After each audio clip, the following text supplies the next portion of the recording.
Hello and welcome to Verma's online academy. दोस्तों, electric field and electric field intensity, आज के इस क्लास में हम लोग इन्हीं दो टॉपिक्स पर डिस्कस करने वाले हैं। ठीक है, सबसे पहले हम लोग जानेंगे कि इलेक्ट्रिक फील्ड क्या है और इलेक्ट्रिक फील्ड इंटेंसिटी को हम लोग किस तरह से मेजर कर सकते हैं।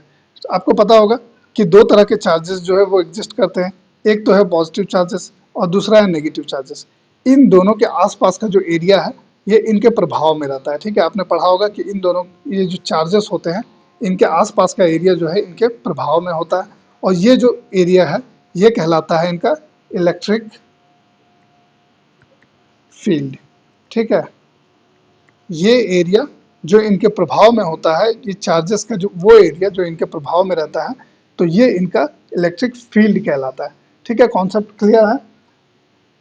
आपको पता होगा कि एक जो चार्ज होता है इसके अराउंड जो है ये इस तरह से इलेक्ट्रिक लाइंस ऑफ फोर्सेस जो है ये ऐसे हम लोग डेजिग्नेट करते हैं। इससे इस चार्ज के अराउंड के एरियाज को जो है हम लोग इस तरह से ये बाहर जाती हुई रेखाएं हम लोग दर्शाते हैं। तो ये जो एरिया है जो इसके प्रभाव में रहता है यही इलेक्ट्रिक फील्ड कहलाता है, इलेक्ट्रोस्टैटिक फील्ड कहलाता है। ठीक है, तो कहा जा रहा है कि the space around the charge which is under stressed and experience a force on another charge when placed there known as electrostatic field. ठीक है, वो एरिया, ठीक है, वो स्पेस, एक चार्ज के अराउंड वो स्पेस जो स्ट्रेस में हो यानी कि इसके इफेक्ट में हो, और जहाँ पर जब आप एक अनदर चार्ज को लेके जाएं, भले ही वो पॉजिटिव चार्ज हो अथवा नेगेटिव चार्ज हो, तो उसको एक फोर्स जो है वो यहाँ पर इसके ऊपर एक फोर्स लगता है। ठीक है, तो इस तरह का तो वो जो एरिया है ये क्या कहलाता है? इलेक्ट्रोस्टैटिक फील्ड या तो इलेक्ट्रिक फील्ड, इलेक्ट्रोस्टैटिक फील्ड अथवा इलेक्ट्रिक फील्ड कहलाता है। ठीक है, तो इलेक्ट्रिक फील्ड का कॉन्सेप्ट जो है वो क्लियर हो गया होगा। अब जो है कहा जा रहा है, if the force experienced by resting positive charge Q not placed at a point at distance r metre from charge Q then, ठीक है, कहा जा रहा है, इसको हम लोग अच्छे से समझ ले रहे हैं कि अगर F जो है इसका फोर्स है, ठीक है, एक चार्ज है, एक चार्ज है, तो अभी हमने देखा कि इसके अराउंड जो है ये एक इलेक्ट्रोस्टैटिक फील्ड होगा। ठीक है, इसके अराउंड इलेक्ट्रोस्टैटिक फील्ड होगा, और इसको हम लोग कैसे डिनोट करते हैं कि ये चार्ज के आउटगोइंग जो है, पॉजिटिव चार्ज है तो इसके आउटगोइंग हम लोग ये रेखाएं दर्शाते हैं। ठीक है, ये आउटगोइंग लाइंस दिखाते हैं। अगर ये नेगेटिव चार्ज है, अगर ये एक नेगेटिव चार्ज है तो इसके इनवर्ड्स जो है ये रेखाएं दर्शाते हैं। तो ये जो एरिया हुआ, ये जो एरिया हुआ इसके अराउंड का वो एरिया जो इसके इफेक्ट में रहा वो इसका इलेक्ट्रोस्टैटिक फील्ड कहलाया या तो इलेक्ट्रिक फील्ड कहलाया।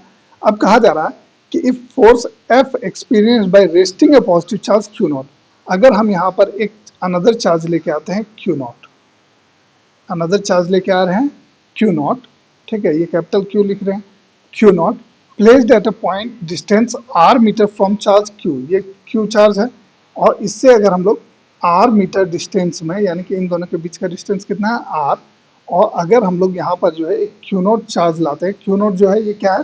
टेस्ट पॉजिटिव चार्ज है, और अगर इन दोनों के बीच का जो फोर्स है वो F है, ठीक है, इन दोनों के बीच जो फोर्स लग रहा है वो F है, तो कहा जा रहा है कि इलेक्ट्रिक फील्ड इंटेंसिटी का वैल्यू क्या होगा? तो इलेक्ट्रिक फील्ड इंटेंसिटी का वैल्यू होगा E is equal to F divided by Q not. ठीक है, E is equal to F divided by Q not, यही है फील्ड इंटेंसिटी का फॉर्मूला। अब F के बारे में हमने अपने पिछले क्लास में पढ़ा था, दो चार्जेस हैं Q एंड Q नॉट, इन दोनों के बीच फोर्स जो लगेगा वो क्या होगा? F is equal to K into Q not by R square. ठीक है, इसके बारे में हम लोग पढ़ चुके हैं, जहां पर K का वैल्यू कितना है?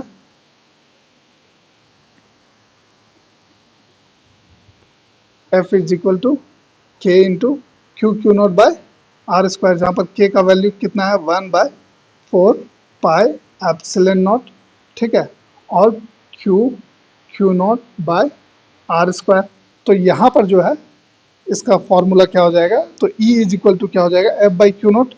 F बाई क्यू नॉट का मतलब हो जाएगा यहाँ पर से ये Q नॉट कैंसिल हो जाएगा, तो 1/4 4 pi epsilon not Q by R square. ठीक है, 1/4 pi epsilon not Q by R square. और ये फॉर्मूला कब होगा? ये फॉर्मूला होगा जब ये निर्वात में रहे, वैक्यूम में रहे तब। ठीक है, और अगर जो है ये हम लोग किसी मीडियम की बात करें तो वहाँ पर मीडियम में जो है ये एप्सिलॉन नॉट जो है ये क्या हो जाएगा? Epsilon not into epsilon R. ठीक है, जो कि एप्सिलॉन आर क्या है? रिलेटिव मीडियम है। ठीक है, तो इस तरह से हम लोग के पास फॉर्मूला क्या आ जा रहा है?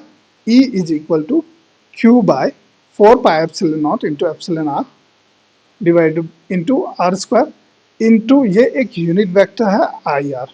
ठीक है, न्यूटन पर कूलम। न्यूटन जो है ये फोर्स का एसआई मात्रक है न्यूटन, और चार्ज का एसआई मात्रक कूलम। तो फील्ड इंटेंसिटी का एसआई मात्रक क्या हो जाएगा? न्यूटन पर कूलम। ठीक है, तो उम्मीद है ये कॉन्सेप्ट क्लियर हो गया होगा electric field and electric field intensity के बारे में। जो स्पेस अराउंड चार्ज है विच इज अंडर स्ट्रेस्ड है and experience a force on another charge when placed there is known as electrostatic field. ठीक है, कहा जा रहा है कि if force F is experienced by resting a positive charge q naught placed at a point at distance r meter from charge q, then E is equal to क्या हो जाएगा? F by q naught। ठीक है, F का value हम लोग जान रहे थे q naught यहाँ पर हो जाता, तो q naught डिवाइड कर दे रहे हैं तो q naught हट जाएगा, तो q by 4 pi epsilon not into epsilon R. यहाँ epsilon not into epsilon R क्या है? ये रिलेटिव परमिटिविटी है, रिलेटिव परमिटिविटी। ठीक है, epsilon not into epsilon R क्या है? ये रिलेटिव परमिटिविटी को दर्शाता है। एप्सिलॉन नॉट जो है ये वैक्यूम के परमिटिविटी को दर्शाता है जिसमें कोई मीडियम नहीं है। आर जो है ये क्या होगा? दोनों चार्जेस के बीच का डिफरेंस जो है ये होगा। ये क्यू नॉट चार्ज है, ये क्यू चार्ज है, तो इन दोनों के बीच का जो डिफरेंस है ये है आर। फोर्स दोनों के बीच जो लग रहा है ये है एफ। तो E is equal to F by q naught, यानी कि q by 4 pi epsilon naught epsilon r into r square. अब इसका डिस्टेंस जो है, चूंकि ये एक वेक्टर क्वांटिटी, इसका जो डायरेक्शन होगा वो आई आर होगा। न्यूटन पर कूलम में हम लोग मेजर करेंगे, क्योंकि फोर्स को हम लोग न्यूटन में मेजर करते हैं और चार्ज को कूलम में। तो फील्ड इंटेंसिटी को हम लोग मेजर करेंगे न्यूटन पर कूलम में।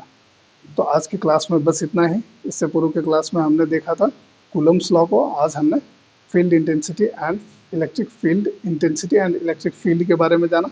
ठीक है, इसके अगले क्लास में हम लोग अगले टॉपिक पर डिस्कस करेंगे। धन्यवाद।